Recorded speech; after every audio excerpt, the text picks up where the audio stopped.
हज़रत मूसा की कहानी इस्लामी इतिहास की महानतम कहानियों में से एक है, जिसमें अल्लाह की शक्ति, विश्वास और संघर्ष की कई सीखें मिलती हैं। हज़रत मूसा की नई कहानी।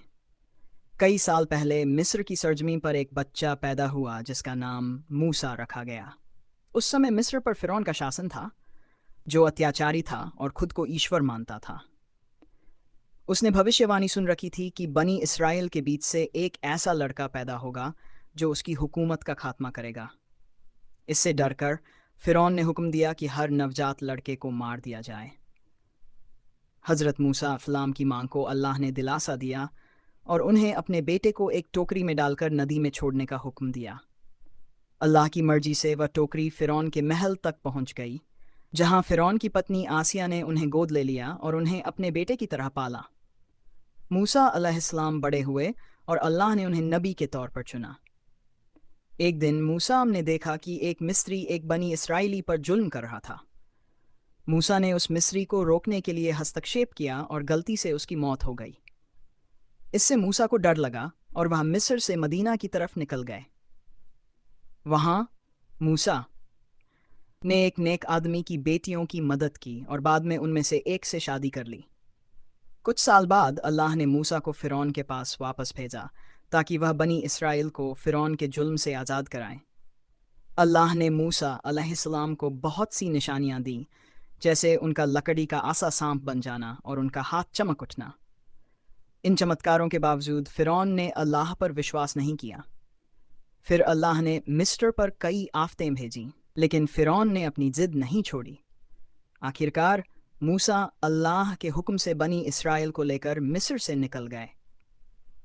जब वह समंदर के किनारे पहुंचे तो फिरौन की सेना उनका पीछा कर रही थी। अल्लाह के हुक्म से मूसा ने अपना आसा समुद्र की तरफ मारा और समंदर दो हिस्सों में बंट गया। बनी इसराइल उस रास्ते से सुरक्षित निकल गए, लेकिन फिरौन और उसकी सेना डूब गई।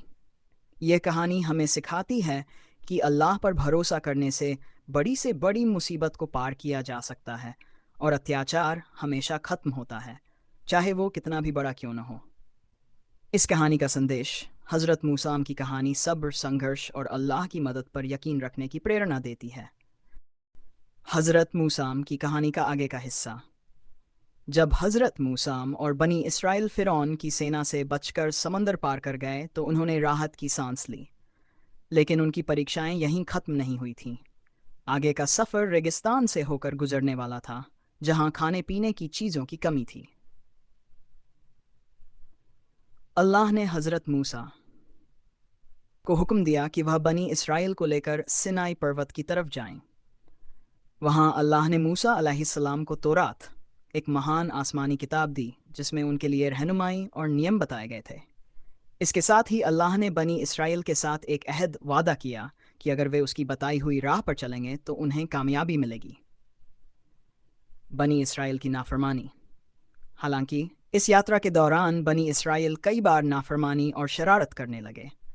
जब मूसा अलैहिस्सलाम पर्वत पर अल्लाह से मुलाकात के लिए गए तो बनी इसराइल ने एक बछड़े की मूर्ति बनाकर उसकी पूजा शुरू कर दी। मूसा इस्लाम को यह देखकर बहुत गुस्सा आया और उन्होंने अपनी कौम को फटकार लगाई। लेकिन इसके बावजूद बनी इसराइल बार बार अल्लाह के हुक्मों की अवहेलना करते रहे। रेगिस्तान में बनी इसराइल ने पानी और खाने की शिकायत की। तब अल्लाह ने मूसा के लिए कई चमत्कार किए, जैसे पत्थर से पानी निकालना और मन, एक प्रकार का भोजन, और सलवा, पक्षी, आसमान से भेजना। अल्लाह ने उनकी हर ज़रूरत पूरी की, लेकिन इसके बावजूद उनमें से कुछ लोग शुक्र नहीं करते थे और लगातार सवाल उठाते रहते थे। असली वादा की ज़मीन। बनी इसराइल को अल्लाह ने वादा किया था कि उन्हें एक ऐसी ज़मीन दी जाएगी जहां उन्हें शांति और बरकत मिलेगी। लेकिन जब मूसा अलैहिस्सलाम ने उन्हें उस वादा की ज़मीन फ़िलिस्तीन में दाखिल होने का हुक्म दिया तो वे डर गए और वहां के लोगों से लड़ने से इनकार कर दिया। अल्लाह ने उनकी इस नाफरमानी के कारण उन्हें 40 साल तक रेगिस्तान में भटकने की सज़ा दी, जिसे तिह कहा जाता है।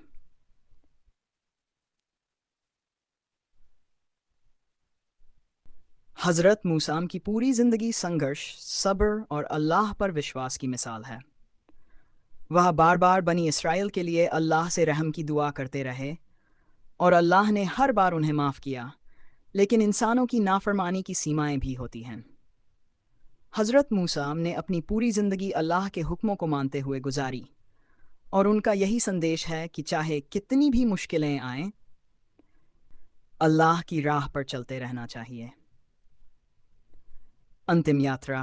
آخرکار حضرت موسیٰ کی مرتیو وعدہ کی گئی زمین کے کنارے پر ہو گئی، لیکن اللہ نے ان کی کوششوں کو بیکار نہیں جانے دیا۔ ان کے بعد ان کے اترادھکاری حضرت یوشع نے بنی اسرائیل کو وعدہ کی گئی زمین میں داخل کیا۔ یہ کہانی انسان کے صبر، سنگھرش اور اللہ کی رحمت کی بڑی سیکھ ہے، اور یہ ہمیں یاد دلاتی ہے کہ کٹھنائیوں کے باوجود اللہ پر یقین رکھنا ہی انسان کی سب سے بڑی طاقت ہے۔